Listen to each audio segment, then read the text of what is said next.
محروق منها، بس أقولها إن أنا مش عارف أعيش من غيرها، مكسوف منها. أنا جربت أعيش مع ناس تانيين معرفتش، عدى الوقت وكل ما يجي حد حياتي برضه مفيش غيرها في تفكيري. كنت أتخيل إن في كونها طفل بيلعب في حارتها ملهوش سيرة غير نصيتها. دايما وأنا نايم في سريري كنت شايفها الزوجة الأولى، كنت شايفها ما تتطلقش لأي أسباب كانت وهتيجي. كنت بحس في جوه خيالي راحة معاها، كنت بحس إنها فهمان أكتر من نفسي وإحساسي. هتقولي إيه اللي خلاك تبعده؟ فهجاوبك سطرين جوه الورقة لكن على الهامش. هتقولي ليه على الهامش؟ فأقولك يعني مش موضوعنا. سأقول الآتي: إن أنا دغري وزي عمود النور ما بلنش. تمشي معايا وتسمع أقول أديك عينتيني وروحي فداك، تعند ورايا وتمشي بعكس السير فهسيبك، وإن كانت روحي بصمتها في إيدك برضه هسيبك وأمشي بعيد. هي كمان عندتني فترة كدبت من غير ما تقول لي حاجات ما كانش ينفع فيها تكذب، فمشيت وبقت حاولت تعتذر إنها غلطت، بس أنا كان قلبي بيغلي وراسي وإحساسي فايرين يربين.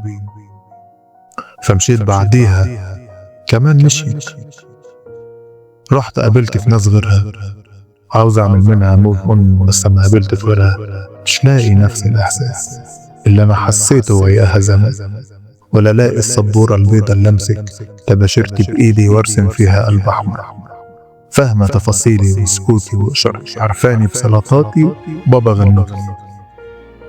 وحاولت أكابر وأتحدى وأشوف تاني وتالت، وحاولت لكن مش كل محاولة تؤدي نجاح، برضه مفيش غيرها يكسب في الماتش. هنا ينفع أقولك إن الحب في سطر وربع، إن أنت تلاقي واحد فاهمك وقت سكوتك وبكلامك، وإن اللي بيفهم تفكيرك وبيفهم نظرة عينك سابق اللي بحبك بمسافة.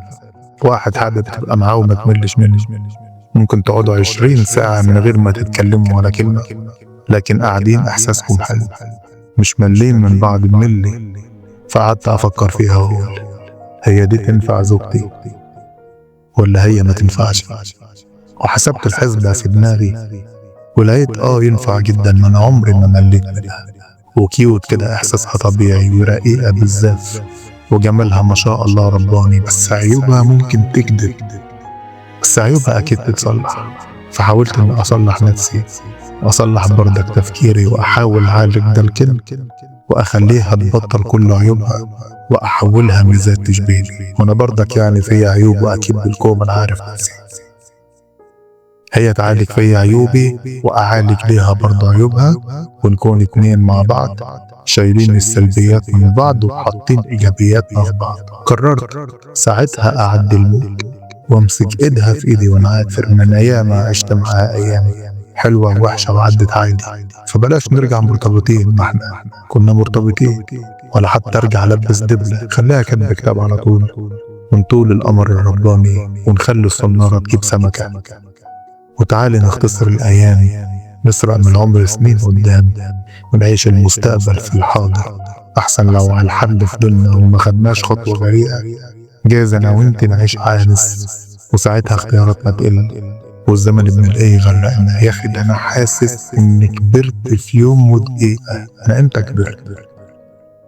أنا إمتى العمر رزعني الشوط؟ ده أنا كنت امبارح 16.